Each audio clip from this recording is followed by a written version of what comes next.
Saudações, queridos irmãos, sejam todos bem-vindos a mais uma lição da Escola Sabatina. O tema desta lição é Tudo para a Glória de Deus. E novamente convidamos o irmão Tiago para poder assim explorar esta lição maravilhosa. Fraco, quem é o irmão forte? Quem deve restringir a liberdade de quem? E o Novo Testamento fala de dízimos e ofertas mesmo? Qual a relação entre imoralidade e idolatria? Como fazer para vencer?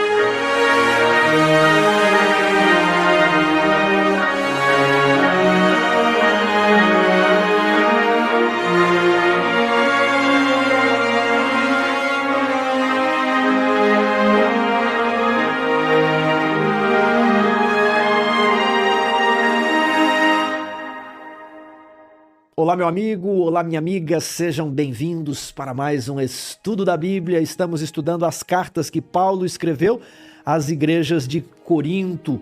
Lição 5, tudo para a glória de Deus. Portanto, se você come ou bebe ou faz qualquer outra coisa, faça tudo para a glória de Deus. 1 Coríntios 10, verso 31. Nós já estudamos sobre imoralidade, sobre sexualidade. Se você perdeu, veja o vídeo da semana passada. Estudamos os capítulos 5 e 6. Aí o capítulo 7, ele ainda trata um pouco de imoralidade, mas ele está fazendo uma transição. Agora vamos estudar os capítulos 8, 9 e 10, que são relacionados. Mas qual que é o X da questão?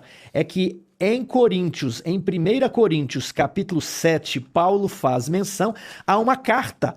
Quanto ao que me escrevestes, é bom que o homem não toque em mulher. Quem disse isso? A carta. A carta que quem escreveu? Que os coríntios escreveram para Paulo. E aí Paulo está falando, quanto à carta que vocês me escreveram, quanto à carta que eu recebi de vocês, eu respondo. Vocês disseram, é bom que o homem não toque em mulher. E aí Paulo começa a dar conselhos. Mas, aí a resposta de Paulo, por causa da impureza, cada um tem a sua própria mulher. E ele vai fazer um longo discurso sobre casamento. Ele vai dar alguns conselhos e alguns mandamentos. O interessante do profeta é o seguinte, quando é conselho, o profeta diz, olha, digo, não o Senhor, mas eu. Isso aqui é o meu conselho. E em outros lugares, Paulo diz, digo, não eu, mas o Senhor. Então, o profeta, em geral, fala em nome do Senhor. Por isso, não é importante apenas o que o profeta diz ou o que ele não diz. Porque se Deus não revelou nada, é melhor o profeta ficar calado. Porque se o profeta dá a opinião dele, fala, aí nós imaginamos que é Deus falando. Mas é melhor o profeta ficar calado. Como Natã, quando foi falar com Davi, Deus não tinha dado nenhuma revelação para Natã. Aí Davi falou assim, vou construir um templo. Natã devia ter ficado quieto. Deus não deu luz. E aí Natã falou, faça conforme o que bem entender, o Senhor é contigo. E aí Natã saiu do palácio, Deus falou, vai e volta, que eu não mandei você falar nada disso. Diz que não é para ele fazer o templo. Então preste atenção. O profeta muitas vezes tem que ficar em silêncio para que o que ele venha falar não seja confundido com a orientação de Deus. E Paulo aqui diz, olha, isso aqui é um conselho meu, não é pecado se você não seguir, é um conselho meu. Qual é o meu conselho? Se você está casado, não se separe, mas se você está solteiro, continue celibatário, né? Então esse é um ponto interessante. Quando o profeta dá conselhos, nós vamos notar no próprio texto, olha, eu estou dando agora é conselho, viu, gente? Não é o Senhor, é o conselho do apóstolo Paulo, ok? Vencida esta parte, nós vamos então hoje trabalhar, né? O capítulo 7, ele faz uma ponte, ele explica que Paulo está respondendo uma carta e nós vamos trabalhar os capítulos 8, 9 e 10. nós estamos preparando slides para cada semana, no formato de pergunta, texto e resposta. Os slides, eles estão aqui na descrição, aqui assim, ó, embaixo no vídeo. Você vai clicar, vai abrir o negocinho, clica no mais, aí tem os links para você baixar. Para fazer o quê? Para usar na sua igreja, para usar no seu pequeno grupo, né? Isso aqui pode ser um sermão no dia de amanhã. Ah, é, Tiago? É? Se você não tem costume de pregar, eu já estou te dando o sermão pronto. Uma pergunta e uma resposta. Pergunta, o texto e uma resposta. Se você não tem costume de pregar, comece pregando assim, até você se soltar, ok? Então, aqui na descrição, nós temos os slides e também a abertura. Vamos para a parte de domingo, conhecimento versus amor. Leia 1 Coríntios 8, 1 a 13, porque Paulo contrasta conhecimento com amor. E em qual contexto? Qual verdade ele desejava enfatizar? Vamos ler o texto. No que se refere às coisas sacrificadas a ídolos. Qual é o contexto? Qual o contexto? Coisas sacrificadas a ídolos. Coisas sacrificadas a ídolos. Então, nesse contexto, reconhecemos que todos somos senhores do saber. Se você não percebeu, aqui tem um pouquinho de ironia, um pouquinho de sarcasmo, viu? No que se refere a coisas sacrificadas a ídolos, eu vejo que todo mundo é professor, todo mundo estudou, todo mundo é palestrante, fez pós-graduação, né? Todo mundo já sabe desse assunto aí. É mais ou menos assim que Paulo está falando. E depois ele vai puxar o tapete. Perceba que nas escrituras há casos de ironia. Isso vai ajudar você a sentir um pouquinho mais da retórica de Paulo ou da retórica de algum outro texto. Olha só o restante. O saber ensoberbece, mas o amor edifica. Eu estou vendo que há muitos sábios aqui, né? Os teólogos do Twitter, né? Tô vendo muita gente aqui. Agora saibam o seguinte, o conhecimento traz orgulho, viu? O mais importante é o amor. O amor edifica. Se alguém julga saber alguma coisa, talvez não aprendeu nada ainda, né? Não aprendeu ainda como convém saber. Se você perdeu a ironia no verso 1, você não vai entender os outros dois versos. Ele está dando um puxão de orelha. Vocês acham que sabem. Esse é o problema. Quando a pessoa acha que sabe, ela acha que não tem que aprender nada, né? Quanto mais ignorante é uma pessoa, mais ela acha que sabe. Quanto mais uma pessoa conhece, mais possibilidades ele considera. Por isso que, às vezes, uma pessoa que não acumulou tanto conhecimento fala de forma ambígua e ela não percebe que foi ambígua, porque ela só pensa em uma opção. Outras pessoas que sabem mais se sentem mais ignorantes. E elas falam, mas o que isso quer dizer? Pode ser várias coisas. Então, quanto mais ignorante, mais a pessoa acha que sabe. E quanto mais a pessoa sabe, mais ignorante ela se sente. É um paradoxo. Mas, se alguém ama a Deus, esse é conhecido por ele.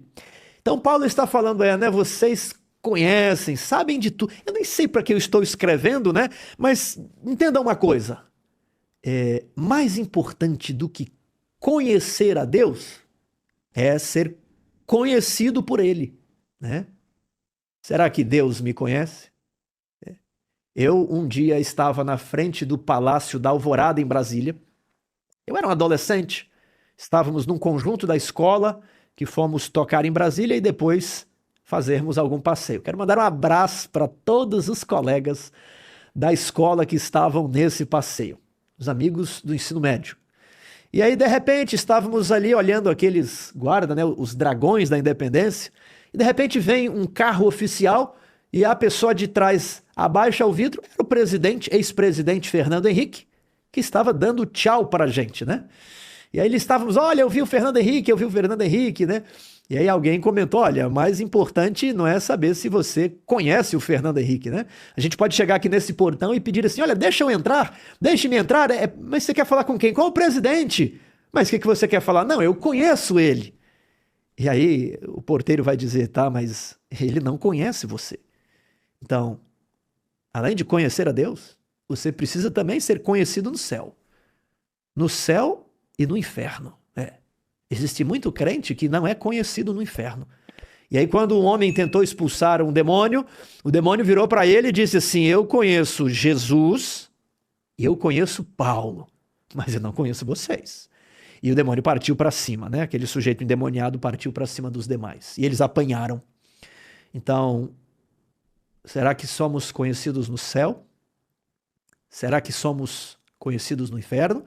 Será que tem lá uma placa com o nosso rosto? Procurado, recompensa, né? É importante.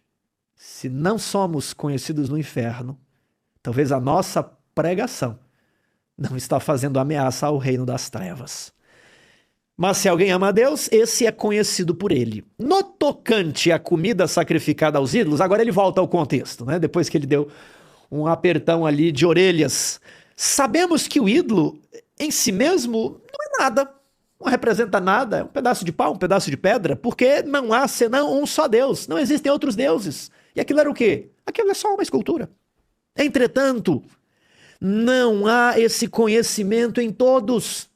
Nós moramos aqui em um país de maioria cristã, nos Estados Unidos também, na Europa, ainda é um país de tradição cristã, apesar de ameaçada. Mas, então, por causa disso, um ídolo, uma imagem, a gente encosta, a gente não valoriza isso. Agora, na Índia, na China, no Sudeste Asiático, as esculturas exercem um poder muito grande sobre as pessoas. E nem em todos há esse conhecimento. Porque alguns, por efeito da familiaridade até agora com o ídolo, ainda comem dessas coisas como a eles sacrificadas. E a consciência destes, por ser fraca, vem a contaminar-se. Eu já andei no Rio de Janeiro, eu já encontrei muitas oferendas. No final do ano a gente encontra muitas oferendas a Iemanjá nas praias do Brasil, né? Aquela oferenda não é nada, se você quiser comer, né? Mas imagine que há um recém-converso e que por causa da familiaridade com as religiões afro, ele fique com medo dos espíritos. Esse, se ele comer, ele vem a contaminar-se, porque ele está se sentindo mal. E lá em Romanos 14, esses dois capítulos estão atrelados, diz assim: bem-aventurado aquele que faz o que faz pela fé. Né? Agora, se você está comendo sem ter fé, tudo que não provém de fé é pecado, por isso que ele vem a contaminar-se. Uns comem de tudo, outros acham que só devem comer legumes. Qual o contexto lá de Romanos 14? Já estudamos. É o mesmo contexto aqui, ó. Comida sacrificada a ídolos. Vamos continuar a leitura. Não é a comida que nos recomendará a Deus, pois nada perderemos se não comermos, e nada ganharemos se comermos. E aí, às vezes, as pessoas pinçam apenas o versinho 8 e falam: olha lá, por que vocês adventistas não comem carne de porco e nem bebem cachaça? Não é a comida que nos recomendará Deus. Qual é o contexto? Aí você vai lá no verso 1. No tocante às coisas sacrificadas a ídolos. Esse é o contexto. Então, a comida sacrificada a ídolos, né, nesse respeito, nessa questão ali, não é a comida sacrificada a ídolos ou não que nos recomendará a Deus. Se comermos ou não comermos, nada ganharemos. Vede, porém, que esta vossa liberdade não venha de algum modo ser tropeço para os fracos. Veja aqui que você tem a mesma linguagem, o irmão fraco e o irmão forte.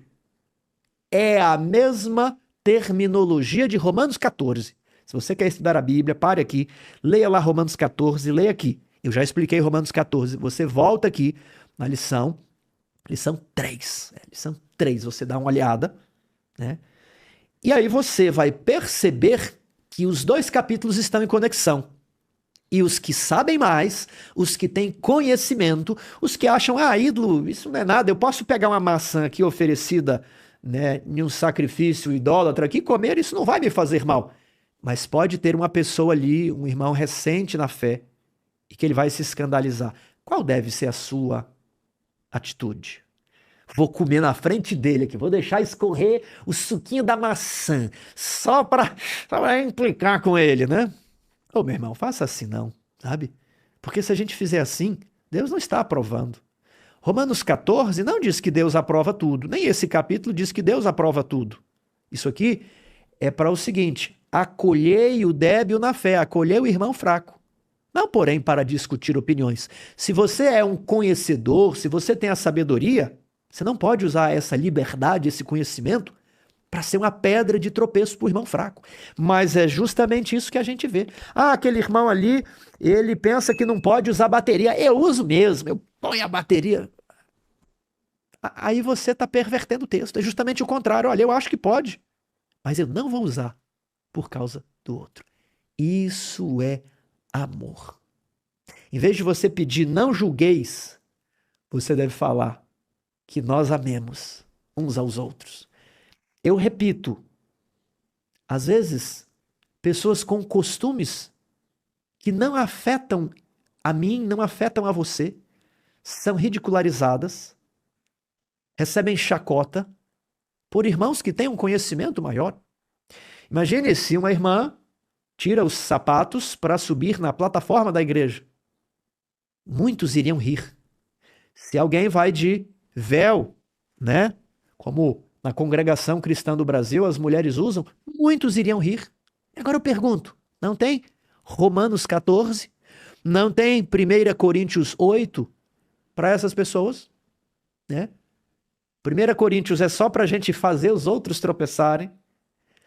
Pense nisso. O que o texto está falando é o seguinte, verso 9. Vede, porém, que esta vossa liberdade não venha de algum modo ser tropeço para os fracos. Não está dizendo quem é fraco, quem é forte. No dia do juízo de Deus, Deus vai julgar as condutas. Cada um tem que prestar contas a ele. Mas nós não podemos ficar rindo uns dos outros. Nós não podemos ficar falando mal. Nós não podemos ficar fazendo chacota. Quem bebe cerveja sem álcool e acha que isso não tem problema, não deve divulgar. Se quer fazer, faça na sua casa. E não deixa ninguém saber. Para quê? Para não ser pedra de tropeço. Porque se alguém te vir a ti, que és dotado de saber, à mesa. A mesa onde, Tiago? Dentro de um templo. É o templo lá do Senhor? Não. Templo de ídolo. Não será a consciência do que é fraco induzido a participar de comidas sacrificadas a ídolos? E assim, por causa do teu saber, da tua... Eu sou mente aberta, né? Eu tranquilo, sou moderno. E aí, por causa da tua modernidade, perece o irmão fraco, pelo qual Cristo morreu. Aí você fala, não, o problema é dele. Não, se ele achou alguma coisa, o problema é dele. Não! Essa não é a lógica do texto. E por isso, se a comida serve de escândalo a meu irmão, o que Paulo diz? Nunca mais comerei carne, para que não venha escandalizá-lo. Como é que funcionava? A carne sacrificada nos templos, depois ela era revendida para o açougue. E aí Paulo fala, comer de tudo que tem no açougue. O problema não é se a carne limpa ou não, não é isso do que ele está tratando. Ele está falando, se não te pesa a consciência, vai lá no açougue e compra. Ah, mas aquela carne é sacrificada a ídolos. Você vai comer aquela carne? Aí Paulo fala, se para isso eu for desviar alguém, eu nunca mais como carne na vida. Mesmo que eu acho que não tem problema, mesmo que eu acho que eu estou fazendo certo. O caso de exemplo que eu dei há 2 semanas atrás, e alguém me questionou, mas qual é o problema da pessoa beber a cerveja lá na sua casa? Eu falei, mas não foi isso que aconteceu. Ele foi no shopping, colocou a cerveja em cima da mesa, virou o rótulo para trás, encheu, viu a espuminha, provocou os demais das suas redes sociais e depois de provocar ou de escandalizar o irmão mais fraco, ele virou o rótulo, como que dizendo assim, ô bobão, ô irmão fraco, ô, é sem álcool, viu? Esse é o ponto. Se ele acha que pode fazer, ninguém aqui nesse vídeo está dizendo o que pode nem o que não pode. Não é o nosso propósito hoje aqui. E não quer dizer que por você ter a mente aberta que Deus aprova tudo que você faz. Haverá um juízo. O propósito aqui é a unidade. Então, olha só. Assim, por causa do teu saber, perece o irmão mais fraco pelo qual Cristo morreu. Assim, por causa da tua cerveja sem álcool, um outro vira alcoólatra por sua causa. Né? Começa na cerveja sem álcool, ele gostava, ele lembra do gostinho, ele vai para com álcool, depois ele vai, né, para cachaça, aí pronto, acabou. Né? Aí, por causa da tua bateria, perece a irmã. porque em Cristo morreu, que acha que não deve ouvir hinos com a bateria, que deixou de ir para a igreja. Então, se por causa de comida eu estou escandalizando meu irmão, nunca mais comerei carne, nunca mais beberei cerveja sem álcool, nunca mais eu usarei música com bateria, nunca mais. Sabe, irmãos, às vezes esses textos foram utilizados para dizermos, não tem problema, vamos dar um passo além. Os textos não servem para isso. Eu dei uma explicação mais detalhada sobre Romanos 14 na lição 3. Estamos na lição 5. Estou fazendo o paralelo para mostrar que lá em Romanos 14 fala de opinião, carne sacrificada a ídolo. Tiago, isso não tem hoje? Tem. Porque eu lembro que saía na internet o dono da Procter & Gamble, é uma multinacional aí que vende quase tudo que você compra no supermercado, desde shampoo até fralda infantil. Ah, ele é satanista e todos os produtos que ele vende, ele dedica lá um pouco para o templo satânico, para a igreja de Satanás. Eu nem sei se isso é verdade. E aí tinha pessoas, não, compre esse problema. Ah, aqui, ó, o outro aqui também é satanista. Não, ó, o posto de gasolina tal, o dono é espírito. Sabe? Se você acha que não deve comprar, você não compra, né? Mas se você acha que deva comprar e o seu irmão ali no mercado não, aí disfarce. Você está entendendo? Não provoque o irmão. Agora, Paulo está alertando aqui. Comer dentro do templo, aí de jeito nenhum, nem o irmão fraco, nem o irmão forte, né? Então, beber cerveja sem álcool na sua casa, vamos fazer um paralelo. Agora você vai no bar, todo mundo está bebendo cerveja com álcool. E aí você vai beber a sua sem álcool no bar? Eu não bebo cerveja sem álcool, só para esclarecer a vocês, tá bom? Então, ir nessa empresa que eu mencionei e ali participar do culto, da celebração dos ganhos, de falar quanto dos rendimentos ele vai dizimar para a igreja de Satanás, isso não. Isso aí de jeito nenhum. Paulo está falando, você pode até comprar carne no açougue, mas participar lá dentro do templo, aí não. Quando a gente come do altar, Paulo fala, quando a gente come dentro do santuário, lá em Israel, estamos participando do altar, ao culto ao Deus verdadeiro. Então, o comer dentro de um templo, aí você está participando do que foi ofertado no altar do Deus pagão. Então, resumindo a questão da comida oferecida a ídolos, posso comer? Opinião de cada um. Entendeu? Paulo não falou pode ou não pode. Novo Testamento tem uma visão negativa. Posso comer? Opção de cada um. Mas quem acha que pode comer, não provoque o irmão que não possa comer. Come na sua casa. Posso comer lá no templo, no meio da festa pagã? Não, aí não pode. Tá entendendo a diferença? Então, que a nossa comida não sirva de escândalo a um irmão. E que se for tirar alguém do céu, que a gente deixe de fazer determinadas coisas. Liberdade não pode ser tropeço, é a nossa resposta, e quem tem conhecimento, restrinja-se para não escandalizar o seu irmão. Segunda-feira, amor abnegado. Ou seja, isso que estudamos aqui já é uma continuação, né? Os capítulos é uma divisão moderna. Leia 1 Coríntios 9, 1 a 6. Como esse trecho oferece um exemplo prático do que significa negar-se a si mesmo por amor. Não sou eu, porventura, livre? Não sou apóstolo, não vi Jesus nosso Senhor. Acaso não sois frutos do meu trabalho no Senhor? Ora, eu que plantei. Eu tenho direito. Eu vi Jesus. Eu recebi uma missão. Eu tenho um dom sobrenatural. Eu poderia cobrar. É justo que os obreiros vivam do evangelho. Se não sou apóstolo para outrem, certamente o sou para vós outros, porque vós sois o selo do meu apostolado. A minha defesa perante os que me interpelam é esta: não temos nós o direito de comer e beber? Qual que era a crítica? Paulo agora ele vai viver das ofertas? Nós que vamos ter que agora sustentar o pregador aqui. Aí Paulo fala, olha, e se tiver que ser assim? Eu tenho que passar fome, vocês comem, vocês bebem, sabe? E às vezes uma vez um missionário me falou o seguinte, Tiago, por um lado, é bom ser missionário. Mas uma vez eu fui pagar um picolé pro meu filho e passou uma pessoa que doou pro projeto. E ela olhou com cara feia para mim. Eu fiquei todo sem graça. Porque, assim, sou missionário, eu não deveria comprar um picolé para criança, né? Porque eu já estou vivendo de favor, sabe? Então eu estou tentando trazer. Hoje nós nos acostumamos em manter um líder religioso, né, na igreja. Digno é o trabalhador do seu salário. Estamos acostumados com isso. Então eu trouxe esse exemplo para trazer um pouco mais para você. Olha ali, ó, o obreiro da igreja que a gente ajudou, né? Olha, fez uma viagem, foi lá para a praia. Foi lá para a praia, ficou 5 dias na praia. É o seguinte, só você tem direito de tirar férias. É isso que Paulo está falando. Só você que tem direito de passear um pouquinho. Os outros não têm direito. Nós não temos direito de comer e beber, Paulo está falando. E também o de fazer nos acompanhar de uma mulher irmã. A lição coloca como se fosse uma esposa, né? Só você que tem o direito de ficar com a... Pense no seguinte. Pense em quem prega muito. A pessoa todo fim de semana passa o sábado sem a família. Sem os filhos, sem a esposa.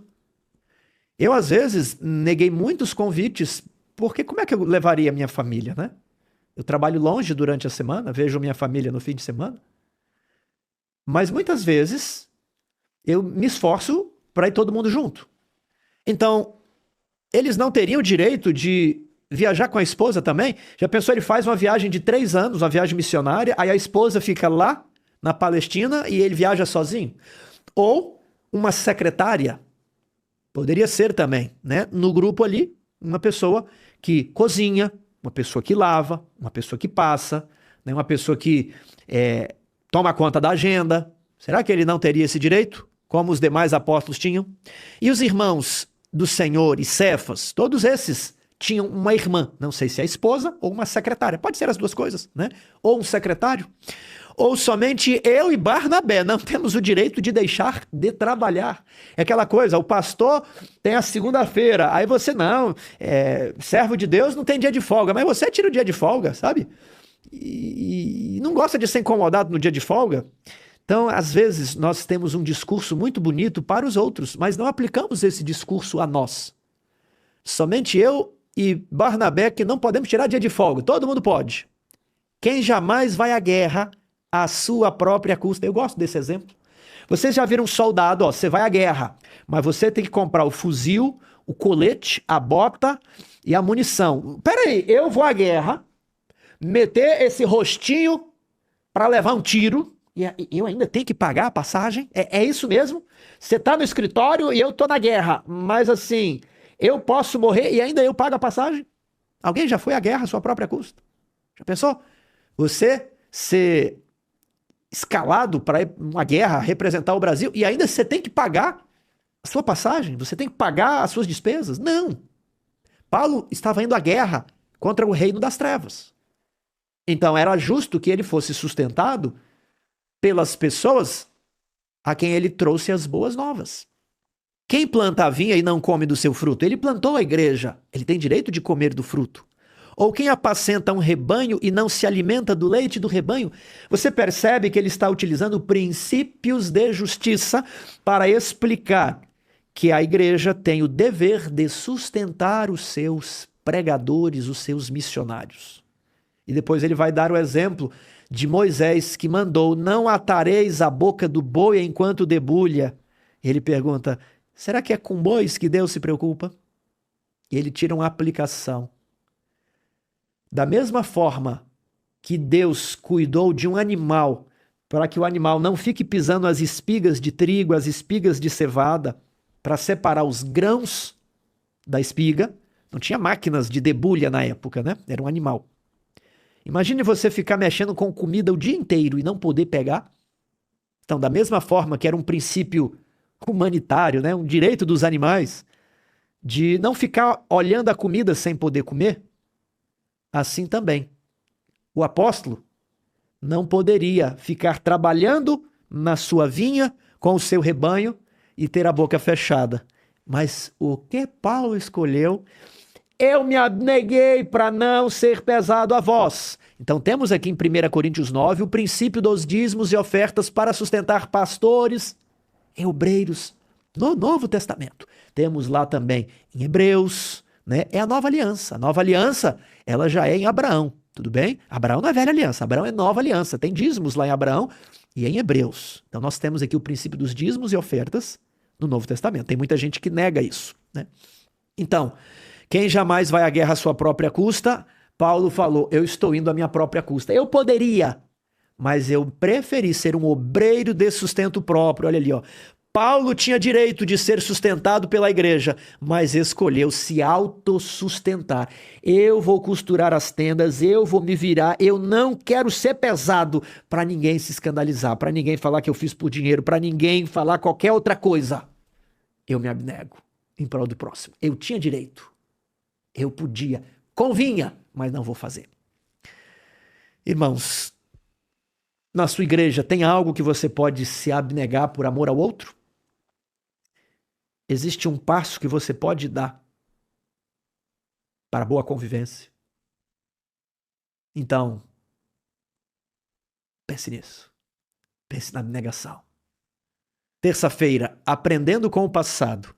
Leia 1 Coríntios 10, 7 a 11. Que pecados Israel cometeu no deserto?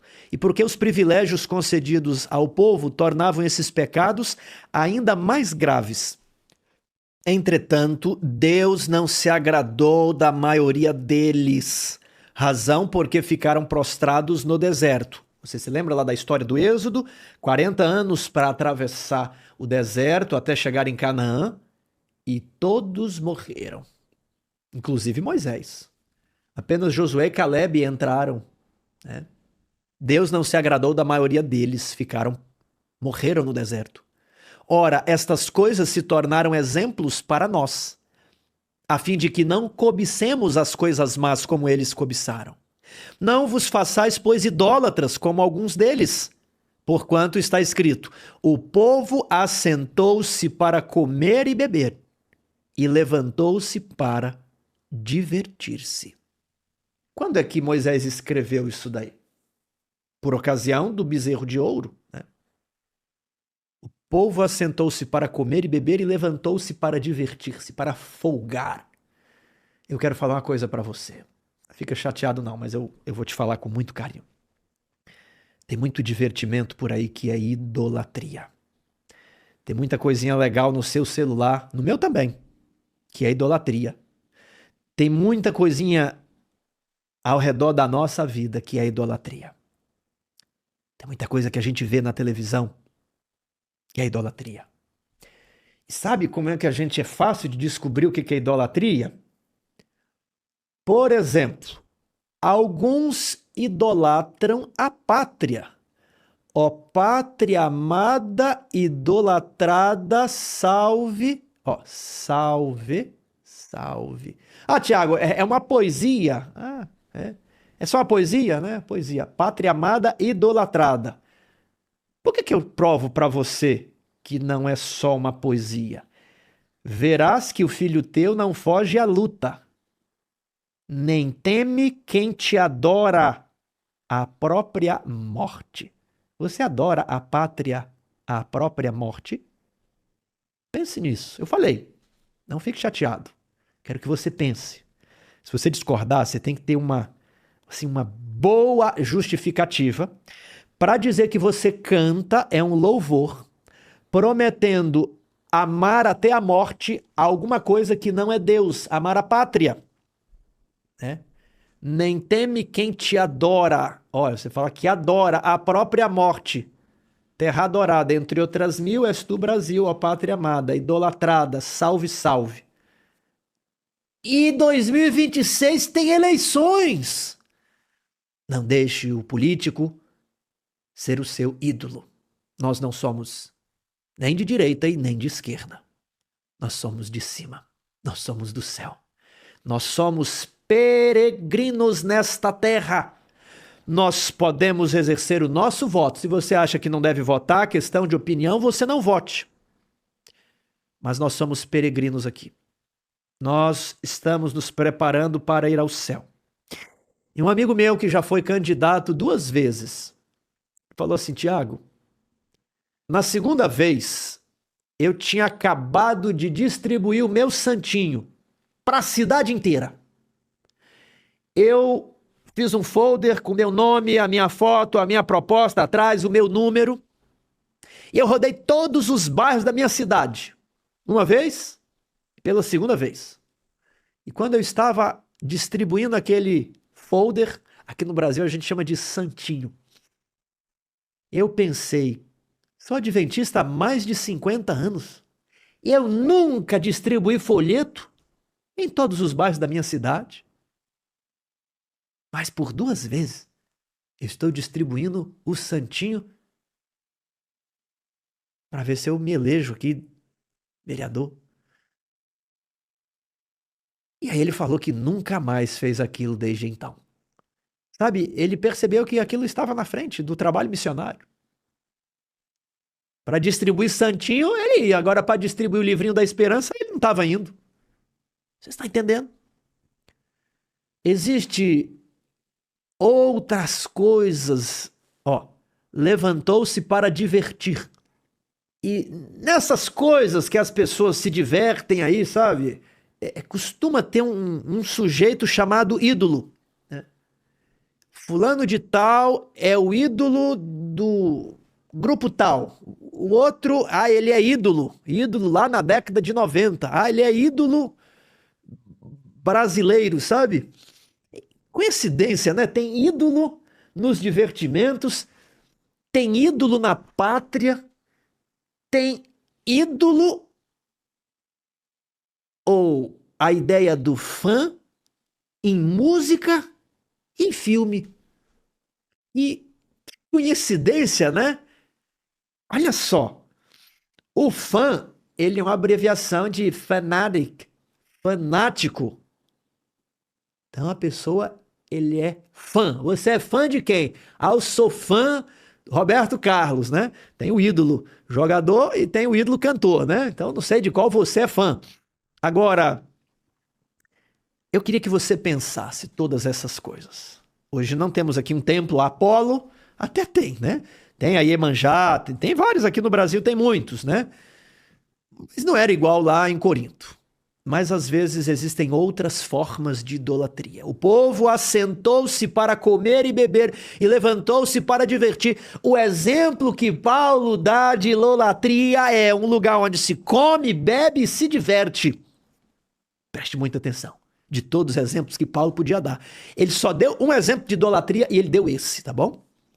8. E não pratiquemos imoralidade. Idolatria relacionado à imoralidade, como alguns deles o fizeram. E caíram num só, 23.000. E não ponhamos o Senhor à prova, como alguns deles já fizeram e pereceram pelas mordeduras das serpentes. Nem murmureis, como alguns deles murmuraram e foram destruídos pelo exterminador. Estas coisas lhes sobrevieram como exemplos. Deus não se agradou da maioria deles. E elas foram escritas para nossa advertência. De nós, outros, sobre quem o fim dos séculos tem chegado. A gente está pregando essas histórias na igreja e às vezes não conecta com a nossa vida. Assim como Israel saiu do Egito para chegar a Canaã, terrestre, nós deixamos Babilônia para chegar a Canaã celestial. E às vezes a gente pensa que só os israelitas eram de dura cerviz, povo de difícil entendimento.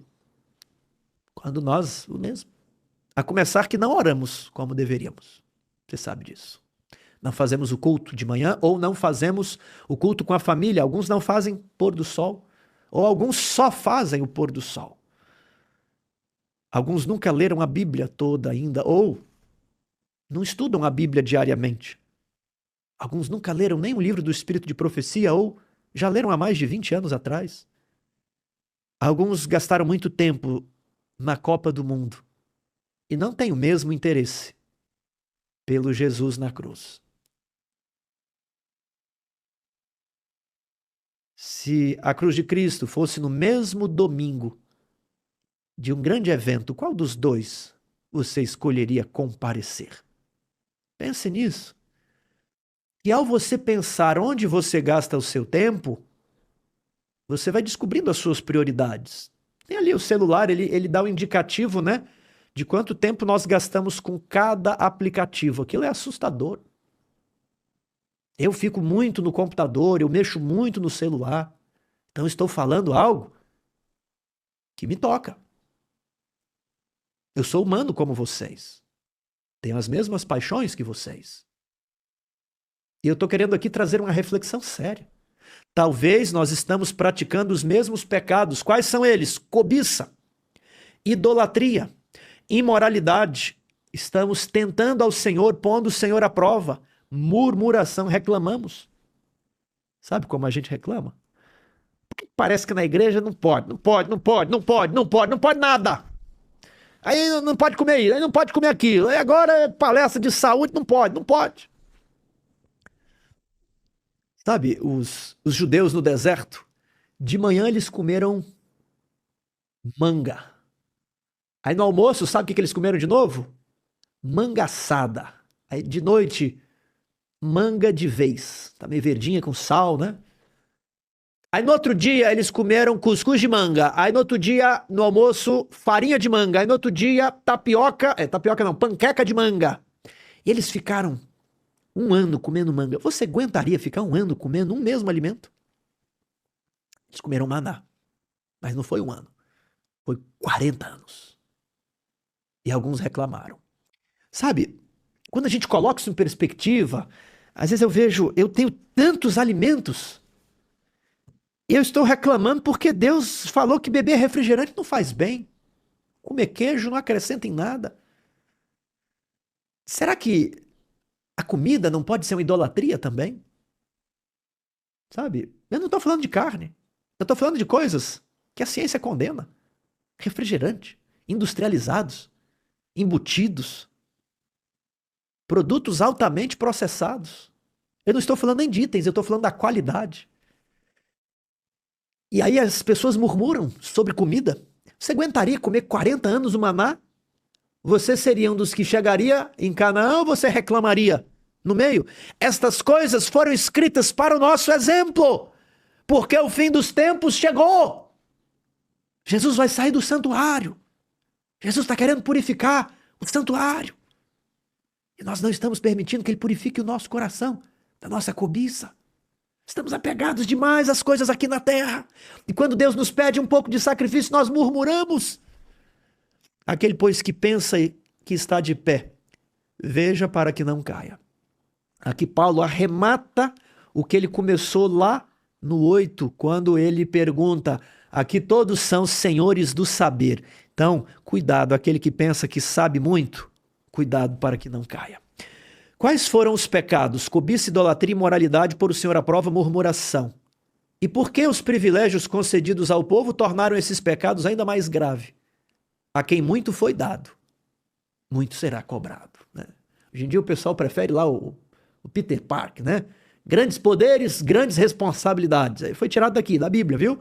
A quem muito foi dado, muito será cobrado. Foi dado muito para os israelitas. Eles viram Monte Sinai. Eles tinham um santuário. Eles tinham um profeta. Foi dado muito para os adventistas. Eles têm um santuário celestial. Eles têm uma luz sobre a alimentação. Eles tiveram um profeta também, sabe? E eu receio de ficar prostrado nesse deserto. Não estou falando mais de ninguém. Estou abrindo meu coração. Cada dia eu vou percebendo uma malignidade maior nos meus sentimentos, nos meus pensamentos. Eu vou percebendo a cobiça do coração. Eu oro todos os dias, por favor, Senhor, não me tire o céu, não me deixe prostrado. Salve a minha esposa, salve os meus filhos, que ninguém abandone a igreja. E você, recomendo fazer a mesma oração. Se você não está se sentindo perdido, peça a Deus para te mostrar os seus pecados. Quem não se sente perdido, não consegue apreciar a graça salvadora. Sabe, porque se a gente não tomar cuidado, nós vamos ficar no deserto. Culpados de quê, Tiago? Idolatria. Quarta-feira, advertência contra a idolatria. 1 Coríntios 10, 5, 22. Por que devemos fugir da idolatria? Não vos sobreveio tentação que não fosse humana, mas Deus é fiel e não permitirá que sejais tentados além das vossas forças. Pelo contrário, juntamente com a tentação, vos proverá livramento. Por que devemos fugir? Porque Deus nos capacita. Então, se temos capacidade, devemos fugir. Está em amarelinho. 14. Portanto, meus amados, fugir da idolatria. Eu apelo, saia fora. É melhor fugir pelado do que se perder com a roupa do pecado. Falo como a criteriosos, julgai vós mesmos o que digo. Porventura o cálice da bênção que abençoamos não é a comunhão do sangue de Cristo? O pão que partimos não é a comunhão do corpo de Cristo? Porque nós, embora muitos, somos unicamente um pão, um só corpo. Todos participamos do único pão. O que Paulo está fazendo? Se você perder isso aí, você vai perder a beleza literária aqui do texto. No capítulo 10, ele começa falando, porque todos beberam da mesma fonte espiritual, a água que saiu da pedra. Todos foram batizados no Mar Vermelho, batismo. Depois, bebendo o cálice. E depois, comendo pão. Paulo compara as experiências de Israel com as experiências da igreja. O Mar Vermelho com o batismo, a água que sai da pedra com o sangue que saiu do corpo de Cristo, com o suco de uva, e o pão que caía do céu com o pão da Santa Ceia. Isso tem que ficar claro, é a beleza do discurso dele. Ele está pegando os símbolos cristãos e, de certo modo, alegorizando ali as questões do antigo Israel. E ele está explicando, considerai o Israel, verso 18, segundo a carne. Não é certo que aqueles que se alimentam dos sacrifícios são participantes do altar? Se você vai lá no templo e come alguma comida perto ali do templo, você está participando do que foi oferecido a Deus no templo de Israel. Que digo, pois, que o sacrifício ao ídolo é alguma coisa? Ou que o próprio ídolo tem algum valor? Antes, digo que as coisas que eles sacrificam é a demônios que as sacrificam e não a Deus. E eu não quero que vos torneis associados aos demônios. Não podeis beber o cálice do Senhor e o cálice dos demônios. Olha a linguagem da Santa Ceia, o cálice. Você está bebendo de qual cálice? É um ou é outro? Não dá para beber os dois. Não podeis ser participantes da mesa do Senhor e da mesa dos demônios. Ou provocaremos zelos, ciúmes, né? Deus zeloso, Deus ciumento, zelos no Senhor. Somos acaso mais fortes do que ele? Vamos aqui comentar. Por que devemos fugir da idolatria? Primeiro, porque Deus capacita. Segundo, devemos amar a Deus. Terceiro, porque só podemos servir a um Senhor. A idolatria e a imoralidade são a mesma coisa. Porém, algumas pessoas se escandalizam com a imoralidade. Uau, tomou a mulher que possuiu a mulher do pai. Ele fez isso, isso e aquilo. Ai, que imoralidade, esse mundo tem que acabar. É uma Sodoma e Gomorra. Mas a pessoa não se escandaliza com a idolatria. É a mesma coisa. Como assim a mesma coisa? A imoralidade é a deslealdade no nível eu e o meu irmão. Aqui, viu? Horizontal. A idolatria é o adultério no nível vertical, eu e Deus. Imoralidade, adultério entre os homens. Imoralidade. Idolatria, adultério com Deus. Eu queria que você pensasse muito em certos eventos. Fique aí na sua consciência. Grandes eventos, grandes espetáculos, né? Em grandes arenas. E aí você fala, era só uma música, era só uma peça, era só um jogo. Aquelas coisas estão sendo oferecidas a quem? Será que tudo aquilo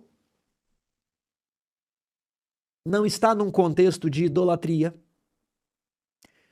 Você acha que os cristãos da época de Paulo, eles assistiam os jogos na arena? Você acha que eles assistiam luta de gladiador? Não, é só uma luta. Só uma luta. Irmãos, nós perdemos muito o senso do que é idolatria. Sabe por quê? Porque não temos mais ídolos de madeira e de pedra, sabe? A idolatria hoje ela é mais refinada. E da mesma forma como era inconveniente nos dias de Paulo não participar da sociedade ativa, vai ser inconveniente hoje. Você não vai? Não, eu não vou. Não, porque eu não participo. E no sábado? Não, no sábado eu não vou. E isso, e essa comida? Não, eu não como. E isso, não, eu não bebo. E aí você começa a sentir que não, você não participa. Esse mundo não te ama. Esse mundo crucificou o Senhor da glória. Esse mundo decapitou Paulo. Esse mundo decapitou João Batista. O mundo não nos ama, porque se fizeram o que fizeram com Jesus, farão pior com os discípulos de Jesus. Ah, Tiago, mas eu vou despertar perseguição. Quando o cristianismo for piamente pregado e vivido, despertará incômodo do mundo. O problema é que nós não queremos mais ser inconvenientes. Nós queremos participar de todos os espetáculos, todos os divertimentos, tudo que tem para comer, para beber, para fazer. E que às vezes tem forma de culto. Mas aí no sábado de manhã nós vamos à igreja, aí cantamos assim: ó Deus de amor, vimos nós te adorar. Pega o celular. Vós, ó nações, rendem isso aqui no chateiro. Sabe? Imagine que você fosse um anjo observando a sua vida. E ele vê o seu fervor, como você grita, compra até caixa de foguete para soltar em determinadas comemorações. Mas quando alguém se batiza, batismo é chato, eu não vou nem para a igreja hoje é batismo. Hoje é Santa Ceia, vou faltar. Não, Santa Ceia é muito chato, Santa Ceia. Você não vibra. Onde está o seu coração? O que é idolatria? Portanto, meus amados, fugir da idolatria. José fugiu pelado, mas recusou-se a ficar com as roupas do pecado. Fugiu pelado. Provocaremos nossos ciúmes no Senhor ao participar de coisas neste mundo. Você está entendendo? Praticaremos adultério espiritual pelo Jesus que levou soco no nariz, pelo Jesus que levou cusparada no olho, pelo Jesus que tinha sede, pelo Jesus que estava pendurado pela mão, doía muito, pelo Jesus que tentava desesperadamente respirar, pelo Jesus que falou: meu Deus, até o Senhor me abandonou, todos me abandonaram, mas eu acho que o meu amigo lá em 2026 não vai me abandonar. Ele vai preferir estar crucificado junto comigo, porque o mundo está crucificado para ele. Quando eles crucificavam alguém, era uma cena horrível. Não era um local para levar crianças. Os homens na cruz ficavam pelados, com os órgãos à mostra. Era um espetáculo horrendo, porque eles já tinham sido chicoteados, sangravam. Os insetos entravam pelo nariz, pela boca. Os mosquitos sugavam sangue. Os corvos comiam a carne. Os urubus iam arrancando os olhos. Os ratos subiam, iam tirando as vísceras para fora. E as pessoas não tinham interesse de ver alguém crucificado. Embrulhava o estômago. As coisas do mundo, como disse Paulo, devem estar crucificadas para nós. Devem embrulhar o nosso estômago. A música do mundo deve falar: que nojo. As coisas do mundo devem ser como um cadáver. E nós também devemos estar crucificados para o mundo. Não vamos deixar Jesus sozinho na cruz. Não vamos deixar aquele que tanto nos amou, aquele que morreu por nós e às vezes o trocamos por uma pequena diversão, por um pouquinho de prazer. Precisamos vencer a idolatria. Quinta-feira. Leia Marcos 10 e Marcos 12. O que esses dois textos têm em comum e como se aplicam à situação de 1 Coríntios 10. Jesus, fitando, o amou e disse: só uma coisa te falta. Vai, vende tudo o que tens e dá aos pobres, e terás um tesouro no céu. Eu te prometo mais riquezas. Não aqui, não agora. Você tem que enxergar pela fé. Ele, porém, contrariado, retirou-se triste, porque era dono de muitas propriedades. Ele amava mais os tesouros do que a Deus. Muitos dizem que o jovem rico, ele guardava os mandamentos. É mentira. Ele era um idólatra. A lição pontuou. Idólatra. Estava cheio de ganância e cobiça. E Jesus falou: tem como você ser salvo. Uma coisa te falta. Já pensou Jesus te falar?